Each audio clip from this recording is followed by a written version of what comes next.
할렐루야! 주님의 은혜와 평강이 우리 양문 성도들과 함께 하시기를 축복합니다. 앞으로 우리 양문 성도들과 함께 매일의 만나를 통해서 하나님의 말씀을 함께 나누는 그런 시간을 가지고자 이렇게 영상을 준비합니다. 앞으로 우리 양문 성도들과 함께 말씀으로 부흥하는 우리 양문교회가 되기를 축복합니다. 그리고 매일의 삶 속에서 하나님의 말씀을 붙들고 승리하는 우리 양문 식구들이 다 되시기를 주님의 이름으로 기도합니다. 먼저 오늘 우리에게 주신 하나님 말씀을 보도록 하겠습니다.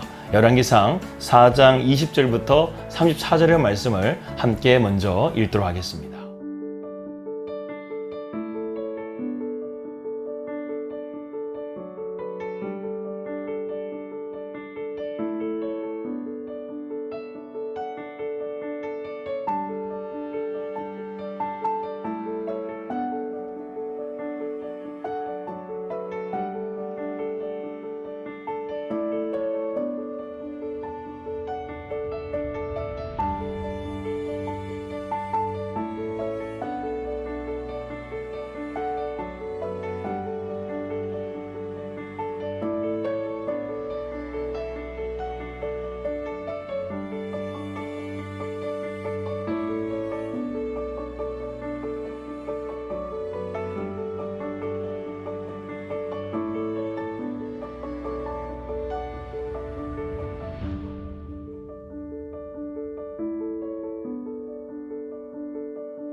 열왕기상 3장과 4장은 솔로몬의 지혜를 통해서 누리게 되는 축복이 무엇인지를 말씀하고 있습니다. 특별히 4장에서는 솔로몬이 행정 조직을 하나님의 지혜로 어떻게 꾸려가는가, 또 그리고 그의 부국강병과 또 그가 얼마나 많은 지혜를 하나님께 받았는가에 대해서 말씀하고 있다는 것이죠. 아직 20살도 채 안 되는 솔로몬이 어떻게 이렇게 나라를 안정적으로 이끌어갈 수 있는가, 그것을 우리가 함께 살펴보고자 합니다. 먼저 솔로몬의 부국강병에 대한 내용이 오늘 본문에 나오고 있습니다. 솔로몬은 정말 엄청난 부와 권력을 손에 잡았죠. 그런데 우리가 오해하지 말아야 될 것이 있습니다. 솔로몬이 자기가 똑똑해서 이러한 성공을 거둔 것이 아니라는 것이죠. 여기에는 분명한 영적인 이유가 있다는 것입니다. 도대체 이러한 축복을 받은 솔로몬이 어떻게 하나님 앞에 이런 축복을 받았는지 그 이유를 우리가 함께 오늘 살펴보고자 합니다. 크게 두 가지로 우리가 생각해 볼 수 있는데요. 첫 번째는 하나님의 약속이고 두 번째는 예배라는 것입니다. 첫 번째로 하나님의 약속을 먼저 살펴보겠습니다. 이제 솔로몬의 나라가 융성해졌습니다. 그 이유를 우리가 조금 멀리서 보게 되면 이러한 축복이 창세기 15장 아브라함에게 주신 하나님의 언약에서 우리가 찾을 수 있다는 것이죠. 창세기 15장 18절 말씀 보게 되면 그날에 여호와께서 아브라함과 더불어 언약을 세워 이르시되 내가 이 땅을 애굽강에서부터 큰 강 유브라데까지 내 자손에게 주노니라고 했습니다. 하나님께서 아브라함에게 약속한 말씀을 보게 되면 땅이 엄청나다는 것이죠. 애굽에서 유브라데, 오늘날의 이집트에서 이라크까지 그 엄청난 땅을 하나님께서 주었다는 것이죠. 솔로몬의 시대가 되어서야 이 아브라함이 주신 하나님의 약속이 성취가 되었다는 것을 우리는 보게 됩니다. 20절의 말씀 보게 되면 모래같이 백성들이 많았다. 그리고 21절의 말씀 보게 되면 유프라데 강까지 하나님께서 그 지역을 다스리도록 허락해 주셨다는 것이죠.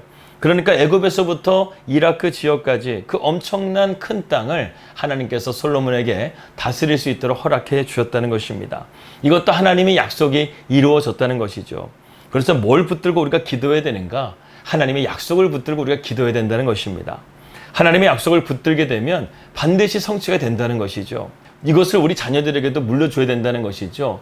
세상은 똑똑하고 좋은 직장 그리고 좋은 학교를 나와야 성공이 보장된다고 하는데 그것이 아니라 하나님의 약속을 붙드는 것이 진정으로 성공하고 승리하는 인생이 된다는 것을 우리의 자녀들에게 우리의 자손들에게 물려줘야 한다는 것입니다.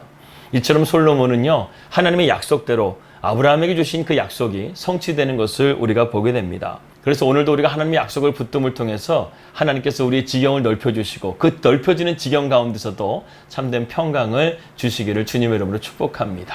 두 번째로 솔로몬이 축복을 받은 이후에는 예배가 있었다는 것입니다. 하나님의 약속이 아브라함 시대와 같이 멀리 있던 약속의 성취했다고 한다면 가까이 있는 솔로몬이 하나님 앞에 참된 예배자로 나갔기 때문에 이러한 축복을 받을 수가 있었다는 것이죠.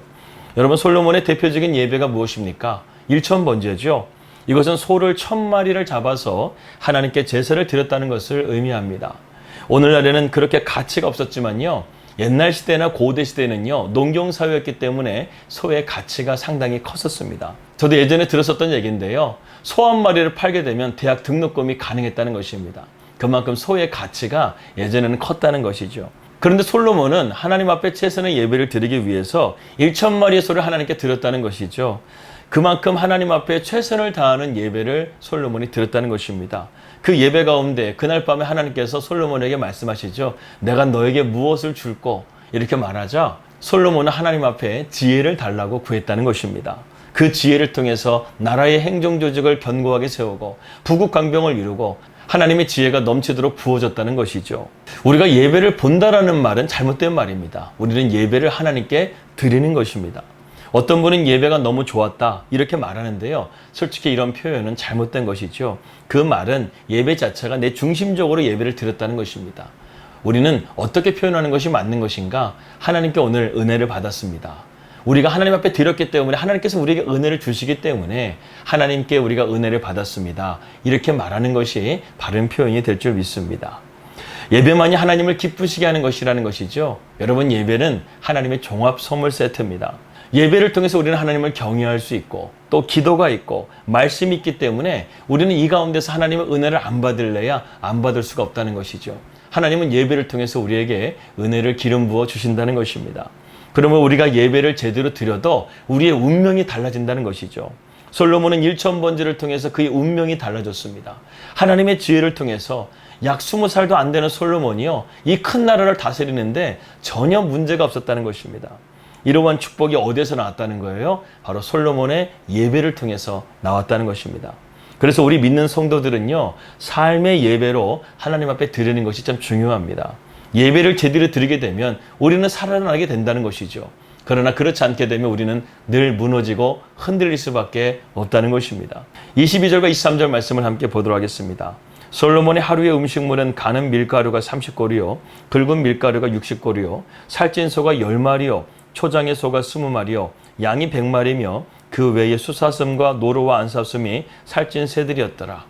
여러분, 이것을 한번 조사해 보니까요, 솔로몬이 1년 동안 먹은 동물의 수만요 5만 마리 가까이 된다는 것입니다.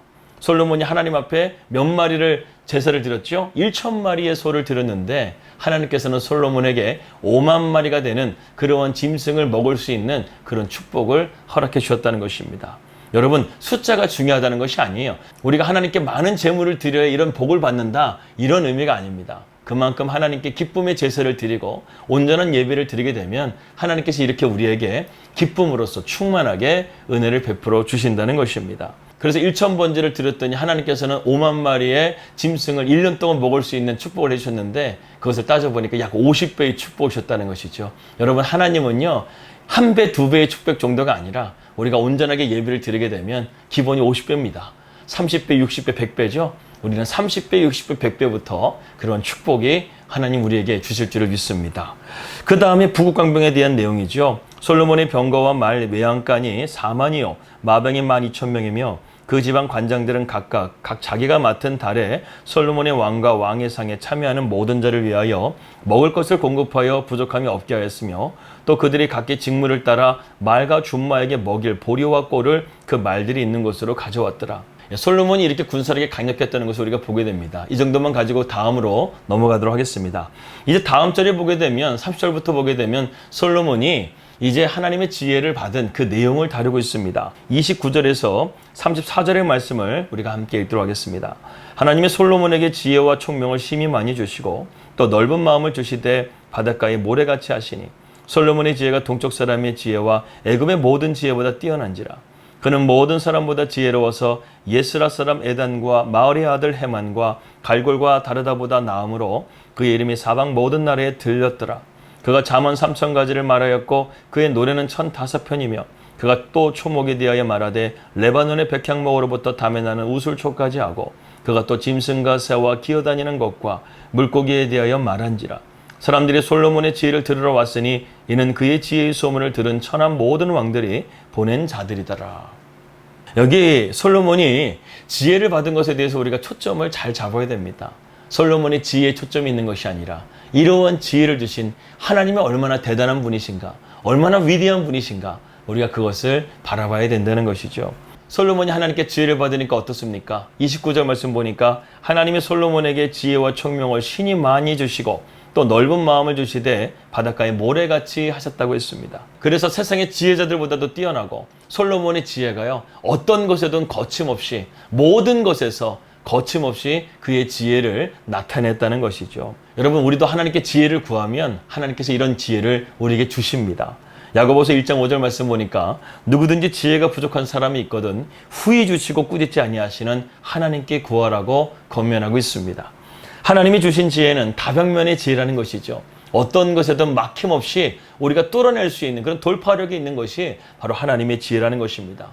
20살밖에 안 되는 솔로몬이 이러한 엄청난 부국강병을 이루고 그리고 어떤 문제든 거침없이 자신의 그 지혜로서 그것을 풀어냈던 것처럼 우리도 세상을 향해서 담대하게 또 지혜롭게 믿음으로 승리하며 나아가야 될 줄 믿습니다. 오늘 두 가지를 붙들라고 했습니다. 첫 번째는 하나님의 약속을 붙드십시오.